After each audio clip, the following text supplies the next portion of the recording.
بسم اللہ الرحمن الرحیم۔ ناظرین، آج ہم بات کریں گے کہ ہم کس خدا کو مانیں، مذاہب کی کتنی اقسام ہیں اور کون سا مذہب ٹھیک ہے۔ ناظرین، آپ نے سنا ہوگا کہ اکثر ملحدین کہتے ہیں کہ مذہب تو بہت سارے ہیں، پھر ہمیں کیسے پتہ چلے گا کہ کون سا مذہب ٹھیک ہے؟ اور اسی طرح ہر مذہب میں خدا کا ایک الگ تصور ہے، تو ہم کون سے خدا کو ٹھیک مانیں؟ اس بات کا سہارا لے کر وہ خدا اور مذہب کا انکار ہی کر ڈالتے ہیں۔ آج کی اس ویڈیو میں ہم آپ کو انتہائی سادہ طریقے سے اس مشکل کا حل بتائیں گے کہ آپ خود فیصلہ کر سکیں گے کہ کون سا مذہب ٹھیک ہے۔ دوستو، اس بات پر تو بحث ہو سکتی ہے کہ اس کائنات کا کوئی خدا ہے یا نہیں، لیکن یہ کہنا کہ اس کائنات کے ایک سے زیادہ خدا ہیں انتہائی فضول اور بے معنی بات لگتی ہے۔ اس بات کو قرآن مجید کی سادہ مثال سے سمجھتے ہیں۔ اللہ ایک مثال بیان فرماتا ہے کہ ایک غلام ہے جس کی ملکیت میں کئی لوگ شریک ہیں، جن کی آپس میں کھینچ تان بھی ہے، اور ایک دوسرا غلام ہے جو پورے کا پورا ایک ہی شخص کی ملکیت ہے۔ کیا ان دونوں غلاموں کا حال ایک سا ہے؟ تمام تعریفیں اللہ کے لیے ہیں، لیکن اکثر لوگ نہیں سمجھتے۔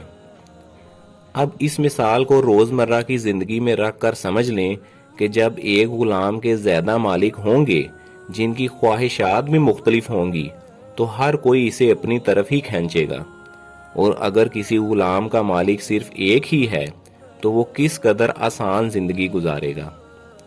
ایک دوسری جگہ اللہ تعالیٰ فرماتا ہے، اگر آسمان و زمین میں اللہ کے سوا دوسرے خدا ہوتے تو دونوں زمین اور آسمان درہم برہم ہو جاتے۔ اللہ پاک ہے ان باتوں سے جو یہ لوگ بیان کرتے ہیں۔ یہ بھی عقل عام کے لیے ایک انتہائی سادہ دلیل ہے۔ اسے روزمرہ کی زندگی میں رکھ کر دیکھیں، جس کام میں بھی زیادہ لوگ فیصلہ کرنے والے یا مشورہ دینے والے ہوں، اس کا کیا حال ہوتا ہے۔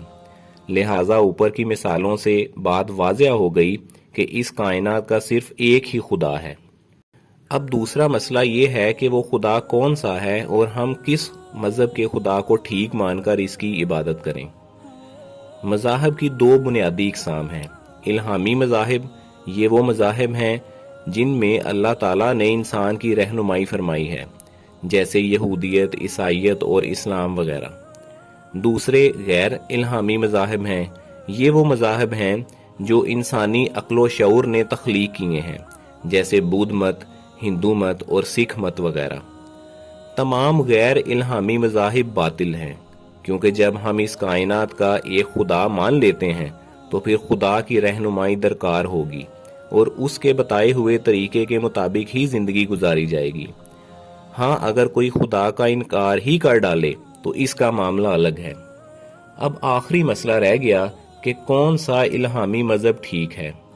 یہ اصل میں کوئی مسئلہ ہے ہی نہیں، کیونکہ الہامی مذہب صرف ایک ہی ہے جو حضرت آدم علیہ السلام سے چلتا آ رہا ہے، وہ ہے اسلام۔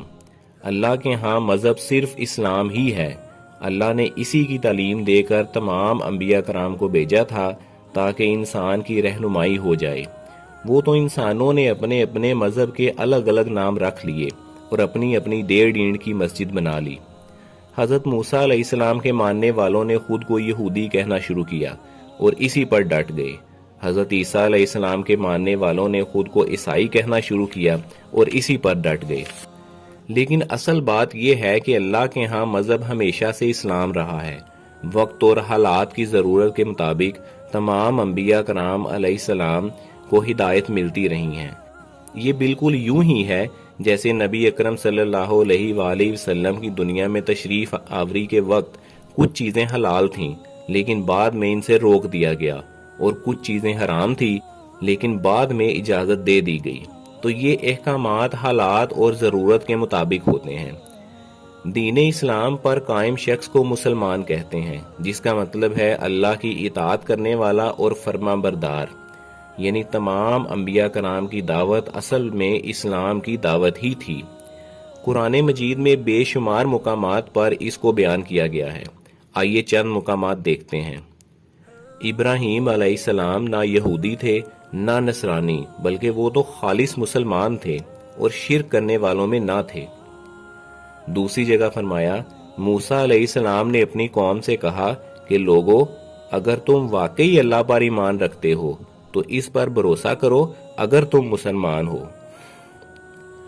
اے نبی صلی اللہ علیہ وآلہ وسلم، فرما دیجئے ہم اللہ کو مانتے ہیں، اس تعلیم کو مانتے ہیں جو ہم پر نازل کی گئی، ان تعلیمات کو بھی مانتے ہیں جو ابراہیم علیہ السلام، اسماعیل علیہ السلام، اسحاق علیہ السلام، یعقوب علیہ السلام اور اولاد یعقوب علیہ السلام پر نازل ہوئی تھیں، اور ان ہدایات پر بھی ایمان رکھتے ہیں جو موسیٰ علیہ السلام، عیسیٰ علیہ السلام اور دوسرے پیغمبروں کو ان کے رب کی طرف سے دی گئی تھیں۔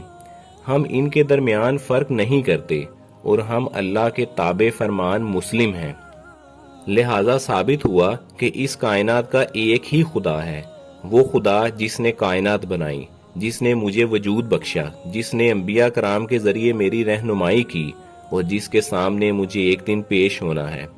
جو دین حضرت آدم علیہ السلام سے شروع ہوا، وہی دین اپنی مکمل شکل میں آخری نبی حضرت محمد صلی اللہ علیہ وآلہ وسلم کی ذات پر ختم ہوا۔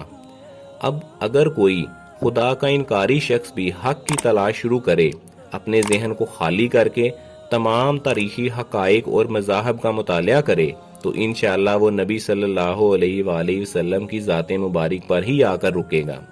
اب قیامت تک نبی اکرم صلی اللہ علیہ وآلہ وسلم کی ذات والا صفات ہی ہیں جو دین کا تنہا ماخذ ہے، اور آپ صلی اللہ علیہ وآلہ وسلم کے ذریعے سے ہی ہمیں قرآن ملا ہے۔ یہ بات تو ٹھیک ہے کہ اللہ تعالیٰ روز قیامت ہر شخص تک جتنی بات پہنچی اور اس کے حالات کے مطابق ہی فیصلہ فرمائیں گے، اور کسی پر ذرہ برابر بھی ظلم نہ کیا جائے گا، لیکن دین اسلام کے علاوہ کوئی دین ہرگز قبول نہ کیا جائے گا۔ قرآن مجید میں ارشاد ہے، جو شخص اسلام کے سوا اور دین پیش کرے گا، اس کا دین ہرگز قبول نہ کیا جائے گا، اور آخرت میں وہ نقصان اٹھانے والوں میں ہوگا۔ اللہ ہمیں ٹھیک بات سمجھنے اور اس پر عمل کرنے کی توفیق عطا فرمائے، آمین۔